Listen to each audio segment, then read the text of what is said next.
ئازیزان تەوەری سۆدیۆمان هەیە باسێک لە گۆڤاری بابانەکەین کە نووسنگەی گۆڤاری بابان لە ناوەندی ڕۆشنبیری سلێمانی شارە گەشاوەکەم جەمال بابان بڕیاریان داوە لە دوای 4 ساڵ دووبارە گۆڤاری بابان کە گۆڤارێکی ڕۆشنبیری کللتوری و بەڵگەنامەیە ئەم جاران دووبارە گەڕاونەتەوە بە ستافێکی کارامە و نوێ بە ستافێکی ئەکادمی بڕیاریان داوە کە کۆمەڵێک بەڵگەنامەی بەهێز بخەنە بەردیدی خوێنەران. جا بۆ گفتوگۆکردنی زیاتر لەبارەی ئەم گۆڤارە میوانداری دکتۆر زریان حاجیمان کردووە کە بەڕێزیان سەرنووسەری گۆڤاری بابان و مامۆستای زانکۆشن. دکتۆر ئێوارەت باش بێت و بەخێرەوی بۆ سۆدیۆی کورسات مەگەزین. زۆر سپاس بۆ تۆش. دکتۆر گۆڤارەکە گۆڤارێکی با بڵێن ئەم جاریان مێژوویە بە کۆمەڵێک بەڵگەنامەی گرنگی لە خۆگرتووە با بزانین ئەم بەڵگانە چین و باس لە چیەکەن. سپاس بۆ جەنابتان، سپاس بۆ بەرنامە جوانەکەتان کە کورسات مەگەزینی شەکە لە بەرنامە جوانە ڕۆشنبیریەکان کە لە ڕاستیە بینەرێکی باشی هەیە و ئێمەش خۆمان شانازیەکەین کە زۆر جار بینەری ئەم بەرنامە باشین. دەستان خۆش بێ. تەمەن گۆڤاری بابان گۆڤارێکی ناوازەی گرنگی شاری سلێمانی و یەکێک بۆ لە گۆڤارە ڕۆشنبیریە زۆر ناوازەکان. ئەم گۆڤارە تقریباً 4 ساڵ بوو وەستا بوو. هۆکاری سەرکێکەشی ڕەنگە ئەوە بێ کە جەنابی مامۆستا جەمال بابان کۆچی دوایی کرد لەو ماوەیەدا و نەخۆشخۆ کە بۆ خۆی دامەزرێنەر و خاوەنی ئیمتیاز و سەرنووسەری گۆڤارەکە بوو. ئێمە لە پاش ئەوە بنەماڵەی مامۆستا جەمال بابان بیریان لەوە کردەوە بە تایبەتی کچەکانی مامۆستا جەمال بابان سەیران خان و سەوسەن خان بیر لەوە کرایەوە کە ئێمە جارێکی تر ئێمە گۆڤاری بابان دەربکەینەوە و ناوەندێکی ڕۆشنبیری گرنگیش دابنین بە ناوی ناوەندی ڕۆشنبیری سلێمانی شارەگەشاوەکەم. تەمەن سلێمانی شارەگەشاوەکەم یەکێکە لە کتێبە ناوازەکانی مامۆستا جەمال بابان کە بۆ مێژووی شاری سلێمانی نووسیوێتی هەر حەزمان کرد ناوەندەکەش بۆ ناوە ناوبنینەوە بە ناوی ئەو کتێبەوە ناوبنینەوە کە یەکێکە لە ناوەندە یاخود لە ناوە زۆر ناوازەکان. بەو پێش کە خاوەنی ئیمتیازەکە لای مامۆستا جەمال بابان بوو لە سەرنیکای ڕۆژنامەنووسان توانیمان خاوەنی ئیمتیازەکەی بگەڕینەوەوانێ بۆ سەیران خان و هەروەها ئێمەش ڕاست پێردراین وەکو کەسێکی پسپۆر و ئەکادمی و کەسێکی خەمخۆری بابان و سلێمانی بە شێوەیەکی گشتی بتوانین لە بووە سەرنووسەری ئەم گۆڤارە بین. بەسپاسەوە خۆشبەختانە ئێمە توانیمان کە لە ماوەی کارکردنی ساڵێک بێدابڕان و لەگەڵ ستافێکی ئەکادمی زۆر ناوازە کە دەسەی نووسەرانە لەگەڵماندا و لەگەڵ کەس کۆمەڵێک کەسایەتی زۆر گرنگی کوردستان لە بواری ڕۆشنبیریدا کە کەسانی ڕاوێژکاری بەڕێزی ئێمە خاوەن ئەزمونن توانیمان کە سەر لە نوێ جارێکی تر گۆڤاری بابان دەربکەینەوە بیخێنەوە بەردیدی خوێنەران و بیخێنەوە بەردیدی ئەو کەسانی کە شەیدا و عاشقی مێژوون بە شێوەیەکی گشتی و مێژووی ئێمە بێگومان لە ناو شاری سلێمانیدا و لە ناو هەرێمی کوردستاندا گۆڤار زۆرە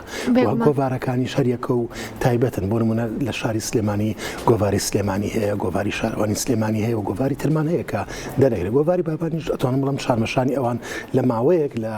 زەمانەکان دەرچوو بوو بەڵام گۆڤاری بابان تایبەتمەندیەکی هەیە. تایبەتمەندیەکەی چیەکە لە مۆدۆ ئێمە پێمان بەخشیوە ئەویش ئەوەیە کە یەکەم گرنگێکی زۆرە دەین بە مێژووی بابان لە هەر شوێنێکی کوردستان نابێ و بابانەکان چیان کردووە و تایبەتمەندیان و ئەم بابانیانە کە بناغەدانەری ڕۆشنبیری کوردستان و سێ کوچکەی بابان و هەموو ئەو تایبەتمەندیە گەورانی کە پێشکەشکەری ئەم شارە جوانی کە شاری سلێمانی و دروستکەری ئەم شارە جوانی سلێمانین چیان پێشکەش کردووە ئەم مێژوویان زیندووکەینەوە بە پشتبەستن بە کۆمەڵێک بابەتی ڕۆشنبیری. تەمەن بابانەکان بۆ ناسراون لە مێژوودا کە خاوەن دامەزرێندەری و پشتگیریکاری زانست و زانیارین لە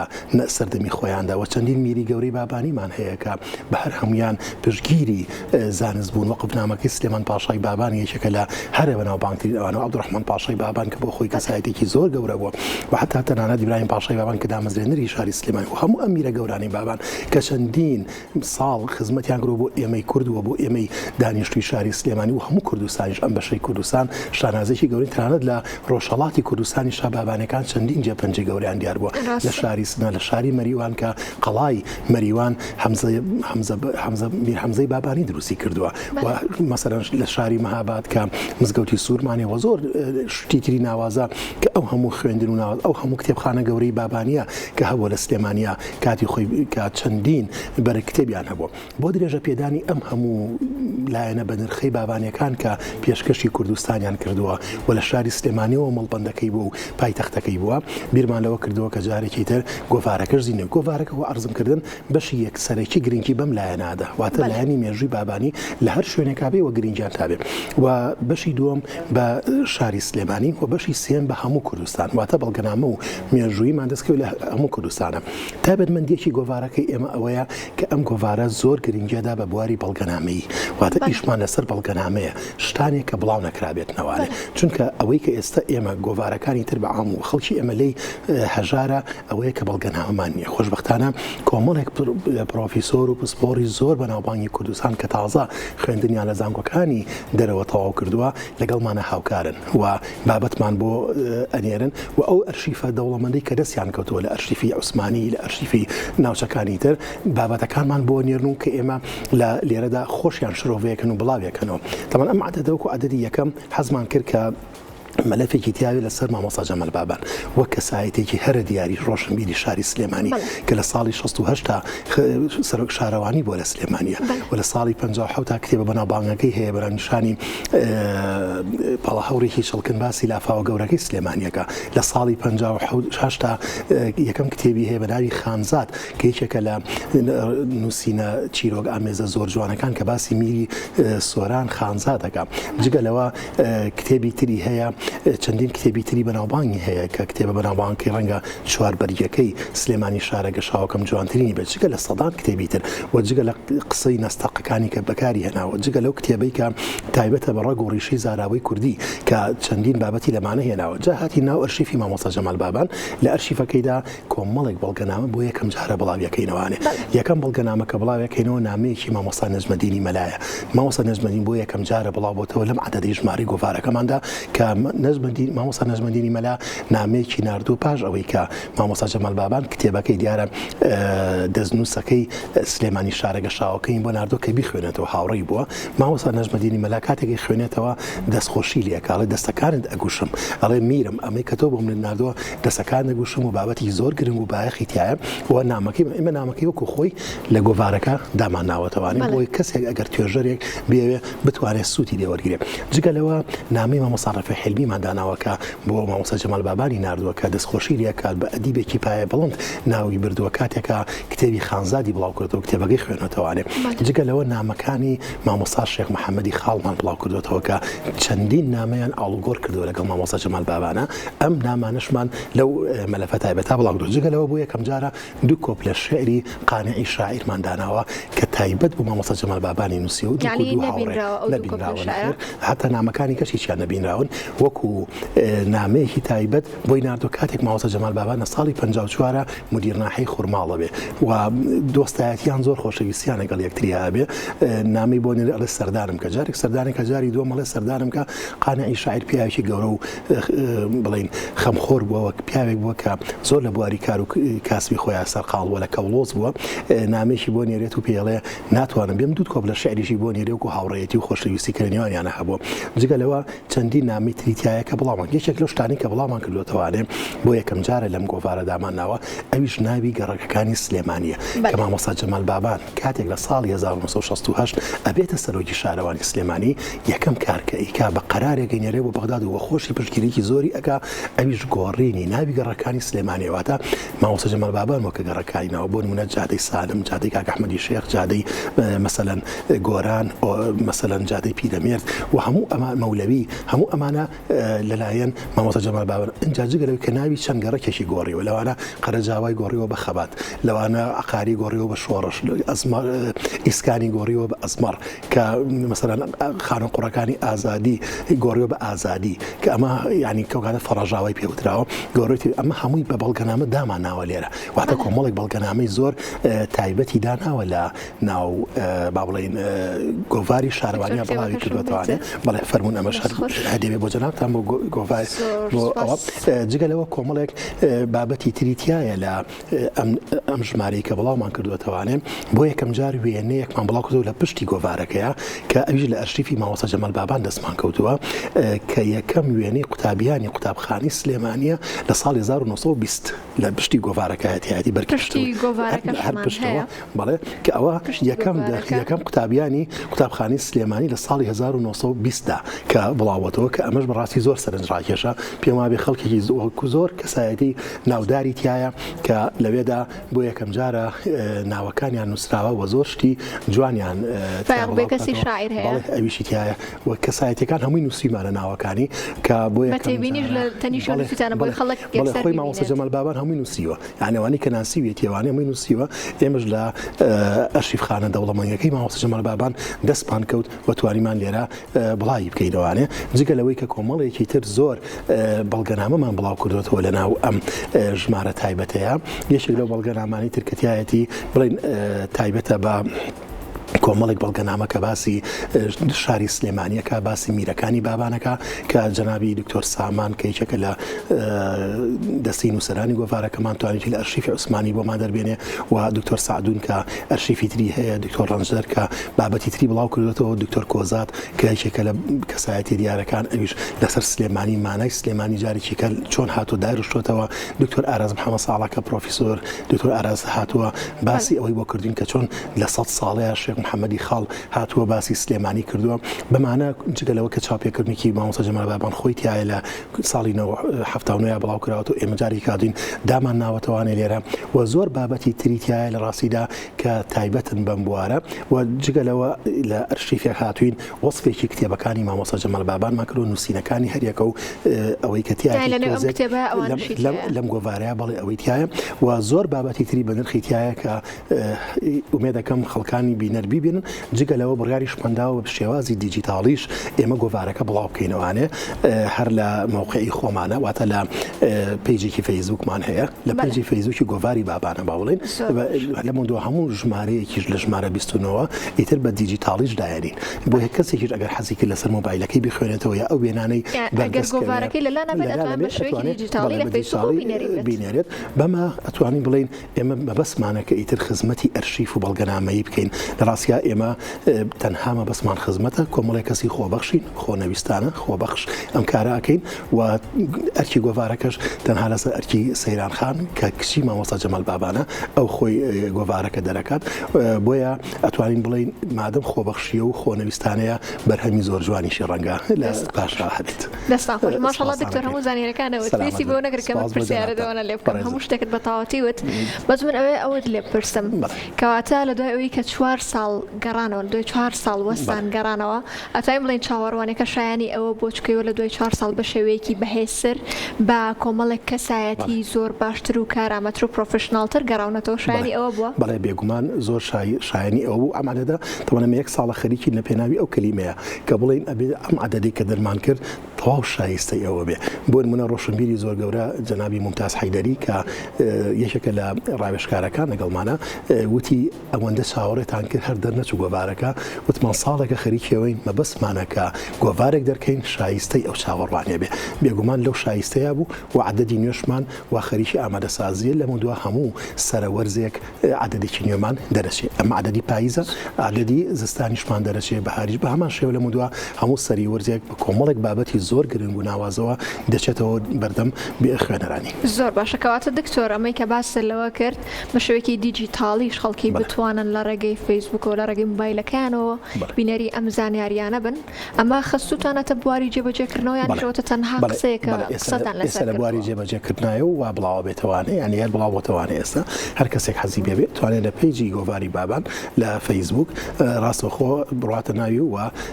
بەم شێوازی با بڵین دیجیتاڵیش بە PDF ئەم گۆڤارە داوەندۆتکارە لای خۆی زۆر باشە پێما بە لە هەفتەکانی ڕابردووشە خەڵاتی مامۆستا جەمال بابان بەخشرا بە کەسایەتێکی دیاری کوردستان کە کەسایەتێکی شوێنەوارناس و مێژونووس بوو کە ئەویش مامۆستا عەبدوڕەقیب یوسف بوو چۆن بوو ئەم کەسایەتیەتان هەڵبژارد ئایا کەسایەتی دیکەش نەبوو لە هەمان کاتەکە ئەو خەڵاتێک پێ بەخشرێت و ئایا ئەم خەڵاتە تەنها ئەم ساڵ بەردەوامیە بێت یاخود لە ساڵانی داهاتووشە پلانتانە دووبارە کەسایەتی دیکە دیاری بکەن بۆ بەدەستێنانی ئەم خەڵاتە بۆ بەخشینی ئەم خەڵاتە؟ لە ڕاستیە ئێمە بیرمانەوە کردەوە کە لە ساڵانەی کۆچی دوایی مامۆستا جەمال باباندا خەڵاتێکمان هەبێ، خەڵاتەکەش خەڵاتی ڕۆشنبیری بێ، واتە تایبەتە بە ڕۆشنبیری و مێژووی و کەلەپور. کەسێک کە لەو بوارە زۆر خەریک بوو بێ لە بواری ڕۆشنبیری و مێژووی و کەلەپور و شوێنەوارناسیدا کە خزمەتێکی کوردستانی کردبێ بتوانین ئەم خەڵاتی پێشکەشکەین. خەڵاتەکەمان ساڵانەیە و هەر ساڵێک لە یادی کۆچی مامۆستا جەمال باباندا ئێمە ئەم خەڵاتە دیاریەکەین. بۆ ئەم ساڵ بەڕاستی بۆ یەکەم کەسیش کەم خەڵاتەمان دانا بیرمان لەو کردەوە کەس لە مامۆستا عەبدوڵڕەقیب یوسف بەڕاستی بە شایستەتر مەنەزانی کە یەکەم خەڵاتی بینێ، چونکە من پێمان وایە هەمومان قەرزاری وەکو کورد قەرزاری ئەم کەسایەتیە بە نرخەی نیشتیمانین کە مامۆستا عەبدوڵڕەقیب یوسفە کە لە ڕاستیە خزمەتێکی ئێجکار زۆری بە پاراستنی ئەرشیف و بەڵگەنامە و شوێنەوار و مێژونووسی کوردی کردووە. ئەم پیاوە مەزنەی کورد زۆر هەوڵیاوە لە زۆر شوێنەکە بەڕاستی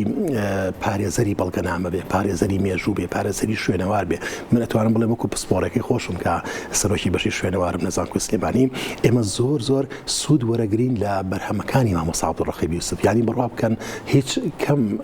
بابەت هەیە کە ئێمە بمانەوێت لە بواری شوێنەواریە لە بواری با بڵێین بەڵگەنامەیی و ئەرشیفا بچینەوە سەری پژنەبەستی مامۆستا عەبدوڵڕەقیب یوسف پێش ئێمە ئەو هەوڵەی نەیابێ و هێندە کەسایەتێکی خەمخۆر و دڵسۆز بووە. بۆیە بیرمانەوە کردەوە کە ئێمە وەکو ناوەندەکەمان بۆ یەکەم خەڵاتی جەمال بابان بۆ ڕۆشنبیری و مێژوو کەلەپور و شوێنەوارناسی بدرێ بە مامۆستا عەبدوڵڕەقیب یوسف لەپای ئەو هەموو خزمەتە زۆر و ئەو هەموو نرخانە گەورەی بۆ بکەین کە ئەو هەموو خزمەتە زۆرەی کردووە لە پێناوی پاراستنی ئەرشیف و مێژوو شوێنەواری کوردستاندا. دیارە هەندێک جار سپاس و پێزانیشمانەیە بۆ کەسایەتی گەورەکانی نێرین، ئەوانە سپاس و پێزانیمان مامۆستا مومتاز حەیدەریش نات لەبای ئەو هەوڵە ڕۆژنامە نووسیاری کە داوێتی لە بواری مێژوودا. بەڵام خەڵاتەکەمان یەک خەڵاتە کە ساڵانە ئەبەخشرێ، ئەویش ئەم ساڵ و مامۆستا عەبدوڵڕەقیب یوسف و ساڵێکی کە نازانێ ئەوێ دەستەی ئەنجومەنی باڵای ناوەندەکەمان کۆبێتەوە بزانین چ کەسایەتێکی تری گەورە بە شایستە ئەزانین تا بۆ ساڵی دووەم و سێم و چوارەم و تاوەکو ئێمە تەمەنمان باقی بێ بۆ کەسانی ببەخشین. دکتۆر گیان تەمەن درێژ بیت کەواتە مژدەیەکی باشە کە بۆ ساڵانی داهاتووش دەباشکردنیم خەڵاتە هەر ئەبێت. کەواتە دکتۆر ئەو کەسانە چێن کە ئەو کەسایەتیانە هەڵەبژێرن بۆ ئەوەی کە خەڵاتیان پێ بەخشن؟ بەڵێ ئێمە لە پاڵ نووسینگەی گۆڤارەکەماندا لە کارگەی کلتوری لە سلێمانی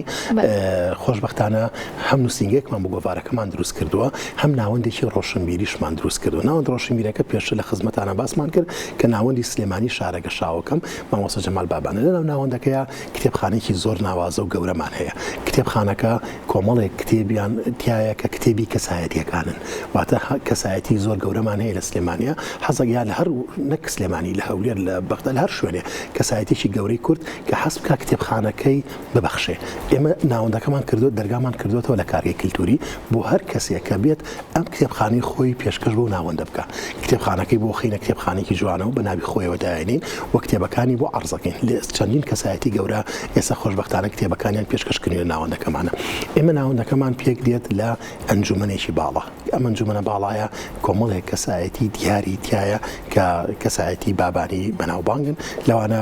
جەنابی دکتۆر فواد بابانە، لەوانە ئێمەین، لەوانە جەنابی سەیران خانە سەیران جەمال بابانە، لەوانە دکتۆر ئەحمەد بابانە، کاک دێرین بابانە، لەوانە با بڵێین دکتۆر عیزەدین بابانە و هەروەها نەخشین بابانە، ژیان خانە ژیان بابان و پەریخان بابانە، عەبدوڵڵا بەگی بابانە کەمانە کۆمەڵێک کەسایەتی ناوازە و جوانی ئەم شارن کە ئەندامانی باڵای ئەنجومەنەکەی ئێمەشن بۆی کە کۆبینەوانێ و قەرار ئەدەین کە ئێمە ساڵانە بین بە چ کەسایەتێک پاش کۆبوونەوە پاش دیراسەکردنێکی ورد پاش هەڵسەنگانێکی ورد ئەنجا قەرارە دەین کە خەڵاتەکەمان بۆ چێ بێت. یارە خەڵاتەکە بایەخێکی معنەوی زۆر گەورەی هەیە چونکە بە ناوی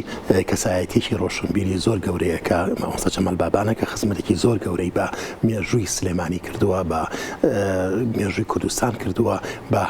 ئەتوانم بڵێن نووسینەکانی کاتێک کە سەیرەکەی و بەڵگەنامەکانی سەیرەکەی ئەنجازانیان پیاوە چەندە هەموو قەڵم و خامی خۆی تەرخان کردەوە بۆ خزمەتی کوردستان و بۆ خزمەتی بەڵگەنامە و مێژوویەکانی بۆیە ئێمەش لەو کاتەیە کە خەڵاتەکە کەسێک وەری بگرێ خەڵاتێکی بەڕاستی ڕاستە خەڵاتەکە مادی نییە بریتە لە لۆگۆیەکی جوانی معنەوی بەڵام لۆگۆکەی تایە بەڵام لەگەڵەوە بەهایەکی معنەوی زۆر گەورەی هەیە کە ئێمە دامانەوە دڵنیام ئەو کەسانی کە پێیانە بەخشین بە خۆشحاڵیەوە وەریەگرن ئێمە چەنە ناوەندەکەمان بچووکە بەڵام بڕوا بکەن لە ڕۆژی